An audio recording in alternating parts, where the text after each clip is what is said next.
Anytime that we get information on new champions that are going to be arriving, it is always really exciting. Right now, we know a lot more about the upcoming champion roadmap than we ever have. Riot has given us insight into 5 completely new champions that we're going to have access to in the year 2020, as well as 2 complete champion reworks done to Volibear and Fiddlesticks respectively.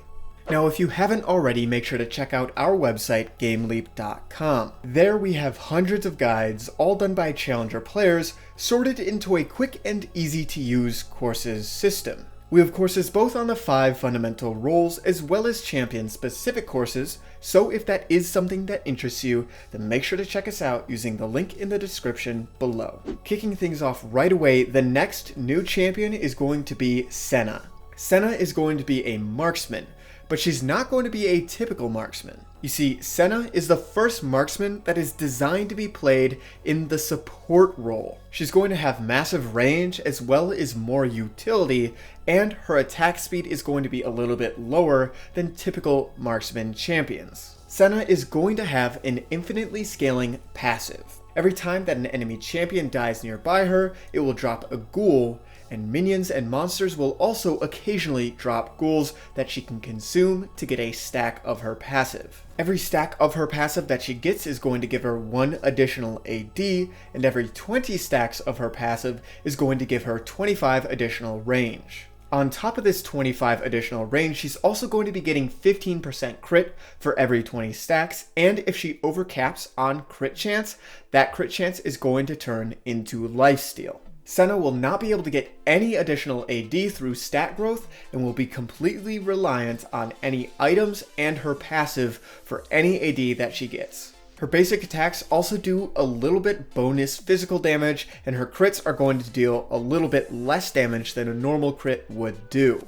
Finally, Senna is not going to be utilizing attack speed nearly as well as any other marksman in the game.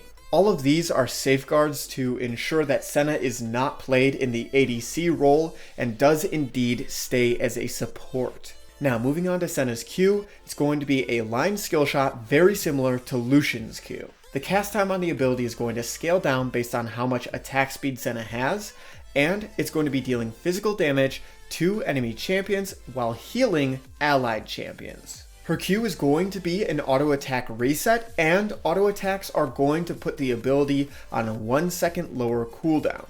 The beam will also apply on-hit effects onto any enemy's hit. Senna's W is going to be a line skill shot that sticks onto the first enemy hit.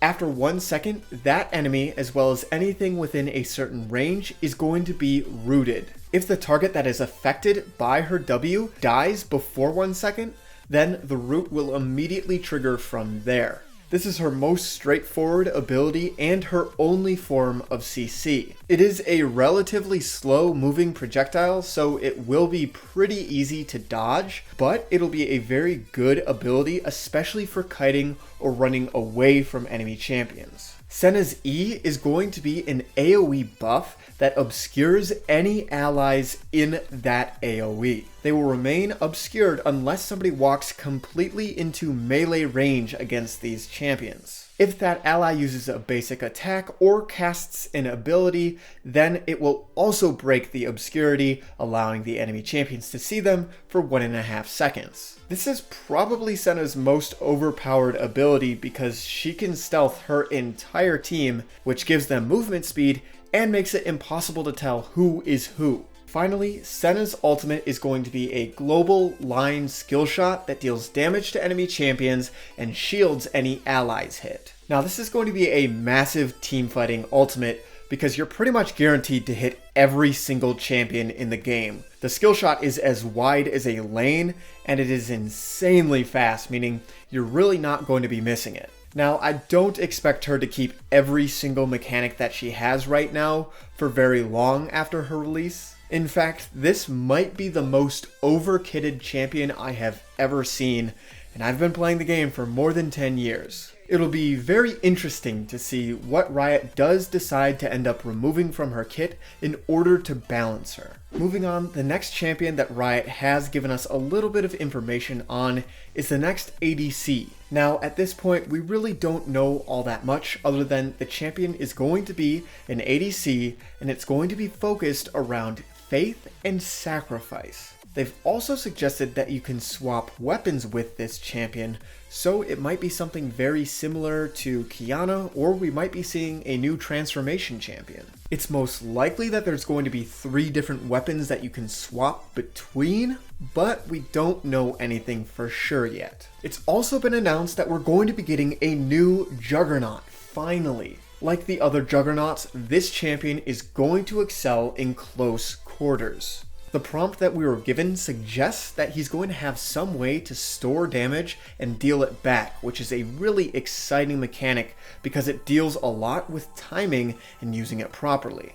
Now, the last 2 champions are in very early development, and Riot really hasn't shared all that much with us. All we know right now is that one of them is going to be an edgy solo laner, so potentially an assassin, and the other is going to be a whimsical jungler, so maybe another enchanter jungler similar to Ivern. Now, moving on to the champion updates, these are something that I am so excited for. The first full rework is going to be to Fiddlesticks, and I cannot express how excited I am for it. Now, the new Fiddlesticks is still going to be centered around fear, and he's still going to have a point-and-click status effect. We don't know whether or not that is the fear or the silence yet, but one of them is staying. Riot also says that this new iteration of Fiddlesticks will have players questioning what is real. This is a really cool concept, and when it's done well, you see champions like Shaco, where you play mind games with your clone. But if it's done poorly, then you're going to end up with a champion like Nico, who's just going to run your clone into brushes for vision. I really do hope that Riot takes the proper amount of time to make Fiddlesticks as cool as they make him sound at the moment. They have shared some of the idle animations for Fiddlesticks, and let me tell you, they're pretty creepy, so I really hope that the rest of the champion does live up to our expectations.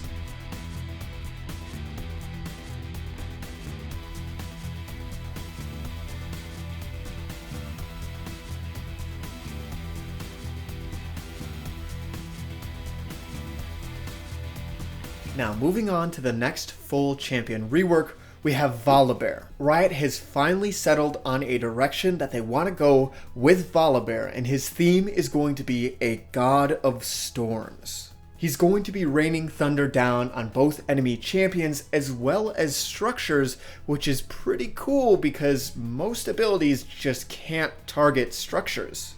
Now, with this update, they have also released a little bit of tentative art for Volibear. And I can honestly say that this is some really cool art. It reminds me a lot of the Royal Lagoos, if any of you have ever played any Fire Emblem. There are not very many champions that I will play based on their look alone, but the new Volibear might be one of them if they keep up this direction as far as his image. Honestly, the new artwork for him sent shivers down my spine, and I haven't gotten that from any artwork since the release of Cosmic Reaver Cassidon. Unfortunately, that's all that Riot has given us on these brand new champions as well as the champion reworks, but they will be giving us a little bit more information in the coming months. Don't worry, as soon as we know more, we'll be sharing everything we know with you guys. But for now, unfortunately, that is all that we have for you for today's video on the new champions that Riot has announced. If you haven't already, make sure to check out our website, GameLeap.com. There we have hundreds of guides, all done by challenger players, sorted into a quick and easy to use courses system.